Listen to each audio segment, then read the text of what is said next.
Облустук жатак сүрөт мектеп интернатынын окуучулары мына минтип бош убактысын тар жана суук бөлмөлөрдө сүрөт тартуу менен өткөрүшөт. Ал эми учурда бир класстык бөлмөдө 10дон ашык окуучу сүрөт тартып жатышат. Келечекте дизайнер болгусу келген 14 жаштагы Жумасел Карабаева аталган жатак мектепте 8-класста окуйт. Ал атайын Ала Бука районунан билим алуу үчүн келген. Тилекке каршы бул мектепте билим алууга оюндагыдай шарттар жетишпейт. Мындай абалды көргөн айрым классташтары кайра үйүнө кетип дагы калган. Бизге жаңы мектеп курулуп берсе аябай сонун болмок. Жаңы мектепте кенен шарттары, бардык шарттары бар болсо, биз класска кээде батпай калабыз. Класстарда түптүлүштөр болуп, настроениябыз өлөт, тарткан сүрөтүбүз көңүлдөй чыкпайт. Кенен жерде болсок, бири-бирибиз менен түптүлүшпөй, настроениябыз көңүлдөгүдөй болот. Анан тарткан сүрөттөрүбүз дагы өзүбүздүн көңүлдөйүбүздөй чыгат. Агайларыбыз көбүнчө айтат, өзүңө жаккан адам менен, көңүлүңдөгү адам менен жакшы настроенияда тартсаң, сүрөт аябай сонун чыгат. Бизге жогору жактан жаңы мектеп куруп беришсе, биз аябай сүйүнмөкпүз. Берге көп эле окуучулар келди.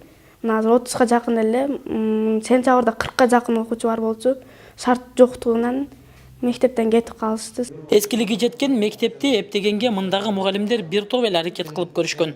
Алар жамааты менен айлыгынан акча бөлүп, жылуулук маселесин чечишкен. Биздин мектепте өтө кыйынчылык менен мугалимдердин жардамы менен кышкы жылуулукту сактоо үчүн акчалай жардам кылып, өзүбүз топтоп паровой отопленияны жылытып алдык. Бул деген балдардын жатаканасы, окуган жери жылыт. 80% имараттын 80% жылып калды. Ал эми буга чейин өзгөчө кырдаалдар министрлиги тарабынан комиссия түзүлүп, аталган мектепке мониторинг жүргүзүлгөн. Анын жыйынтыгында мектептин имаратынын эскилиги жеткен жана анын ордуна жаңы имарат куруу керек деген жыйынтык чыгарышкан. Ага карабастан эски мектепте окуучулардын окуусу уланып жатат. Биз Жалал Абад балдар көркөм сүрөт мектебин 2008-2009 жылдары комиссия менен бирдикте изилдеп чыкканбыз.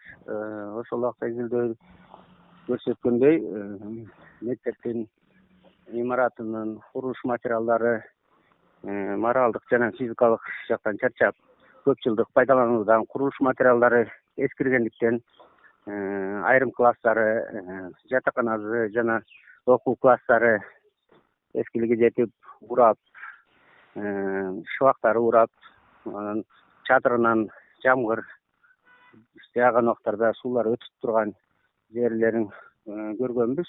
Ошол убакта биз ал мектептин эскилиги жеткенине байланыштуу ордуна жаңы корпус куруу керектиги жөнүндө корутунду чыгарып, ошого сунуш бергенбиз. Тургунбай Садыков атындагы Улуттук көркөм сүрөт академиясынын алдындагы Жалал Абад облустук көркөм сүрөт мектеп интернаты 2002 жылы түптөлгөн. Мындагы окуучулар жаңы имаратта окушаары азырынча кыялдануу бойдон турат. Эмир Сарыев, Алымбек Равшанбек уулу, Чолпон ТВ, Жалал Абад шаары.